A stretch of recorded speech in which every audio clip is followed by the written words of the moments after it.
Assalamualaikum warahmatullahi wabarakatuh. Halo semuanya, selamat pagi. Perkenalkan, nama saya Dersya Udeni Irawan Putri dengan NPM 253020115 dari Program Studi Teknologi Pangan kelas C. Oke teman-teman, coba kalian bayangin, di Indonesia ini banyak sekali jenis bahan pangan yang luar biasa seperti tempe, tape, hingga sagu dari Papua. Tapi kenapa Indonesia selalu banyak mengimpor makanan dari luar? Atau pernah nggak kalian lihat di medsos tentang bahaya pewarna makanan? Padahal sebenarnya aman. Terus gimana dong kita sebagai calon ahli teknologi pangan bisa mengambil keputusan yang tepat? Nah, disinilah Pancasila berperan. Bukan cuma jadi simbol negara doang, tetapi jadi kompas moral kita dalam mengembangkan ilmu dan teknologi pangan. Hari ini, dalam video ini, saya akan mempresentasikan atau membahas bagaimana Pancasila menjadi fondasi pengembangan ilmu kita, khususnya di era digital yang penuh tantangan ini. Let's go! Kenapa Pancasila penting untuk mahasiswa teknologi pangan, atau kok Pancasila dihubung-hubungkan dengan teknologi pangan? Jawabannya simpel. Ilmu tanpa nilai adalah berbahaya. Jadi contoh nyatanya ada negara yang bikin makanan murah tapi pakai bahan yang berbahaya, dan penelitian pangan yang cuma kejar profit tapi nggak peduli sama kesehatan konsumennya. Nah, Pancasila itu jadi kompas moral kita supaya ilmu yang kita kembangkan itu mengutamakan kepentingan bangsa, berkeadilan sosial, ramah lingkungan, dan menghormati kearifan lokal. Di era digital ini, dengan akses informasi yang unlimited, kita butuh filter nilai. Dan filter itu ya Pancasila. Nah, sekarang kita breakdown satu-satu bagaimana 5 sila Pancasila relevan dengan bidang kita. Yang pertama, pada sila ketuhanan yang Maha Esa. Penelitian dengan integritas dan kejujuran, tidak manipulasi data riset, bersyukur atas kekayaan pangan Indonesia. Contohnya, jujur dalam uji lab, lalu tidak memfabrikasi hasil penelitian. Yang kedua, pada sila kemanusiaan yang adil dan beradab. Ada riset yang mengutamakan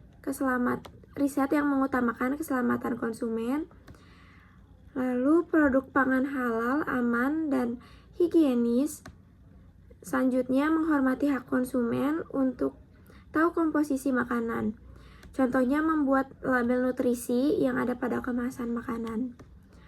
Lalu pada sila ketiga, Persatuan Indonesia, mengembangkan pangan lokal dari berbagai daerah, kolaborasi riset antar universitas se-Indonesia. Selanjutnya ada melestarikan kuliner Nusantara. Selanjutnya ada sila keempat, kerakyatan yang dipimpin oleh hikmat kebijaksanaan. Contohnya ada melibatkan masyarakat dalam riset partisipatif. Lalu pada sila keempat, kerakyatan yang dipimpin oleh hikmat kebijaksanaan, ada melibatkan masyarakat dalam riset partisipatif, inovasi pangan yang terjangkau rakyat kecil. Selanjutnya, mendengar kebutuhan petani dan UMKM. Yang terakhir, sila kelima, keadilan sosial bagi seluruh rakyat Indonesia, yaitu pangan bergizi harus bisa diakses semua kalangan, tidak cuma fokus ke produk premium atau ekspor. Riset untuk atasi stunting dan malnutrisi, contohnya fortifikasi pangan lokal murah dengan nutrisi yang tinggi. Selanjutnya, kita akan membahas tadi kasus nyata. Di sini saya mengambil kasus dilema etis MSG dan hoax digital. Jadi banyak hoax yang bilang bahwa MSG itu berbahaya, padahal riset ilmiah global udah buktikan bahwa MSG itu aman. Jadi, bagaimana mengedukasi masyarakat dengan bijak? Solusi yang berbasis Pancasilanya yaitu pada sila kedua, memberikan informasi yang benar dan manusiawi. Selanjutnya pada sila keempat, komunikasi yang bijaksana dan tidak menggurui. Pada era digital, gunakan media sosial untuk edukasi sains yang tepat.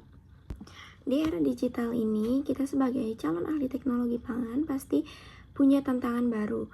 Contohnya seperti misinformasi pangan menyebar cepat, seperti yang tadi dibahas, hoax tentang bahan pengawet, pewarna, dan MSG, dan tantangan plagiarisme dan manipulasi data.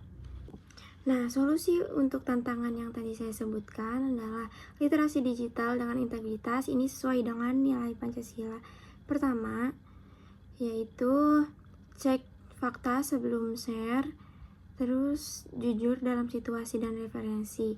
Selanjutnya, komunikasi sains yang humanis. Ini sesuai dengan nilai sila kedua. Jelaskan sains dengan bahasa sederhana dan empati terhadap kekhawatiran masyarakat. Selanjutnya, kolaborasi digital nasional sesuai dengan sila ketiga, yaitu portal edukasi pangan berbahasa Indonesia, lalu database riset pangan Indonesia. Selanjutnya,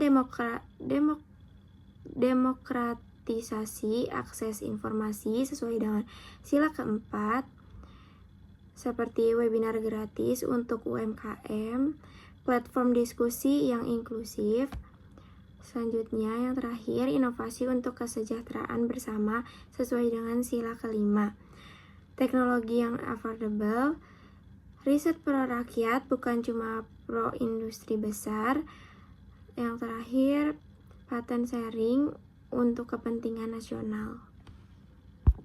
Komitmen kita sebagai mahasiswa teknologi pangan, yang pertama mengembangkan ilmu dengan integritas, 2 mengutamakan keselamatan kesejahteraan rakyat, yang ketiga melestarikan dan mengangkat pangan lokal, yang keempat berkolaborasi untuk kemajuan bangsa, yang kelima mewujudkan keadilan pangan untuk semua. Oke teman-teman, itu tadi pemaparan kita tentang Pancasila sebagai dasar pengembangan ilmu teknologi pangan di era digital. Terima kasih untuk teman-teman yang sudah menyimak. Mohon maaf bila ada kesalahan. Wassalamualaikum warahmatullahi wabarakatuh.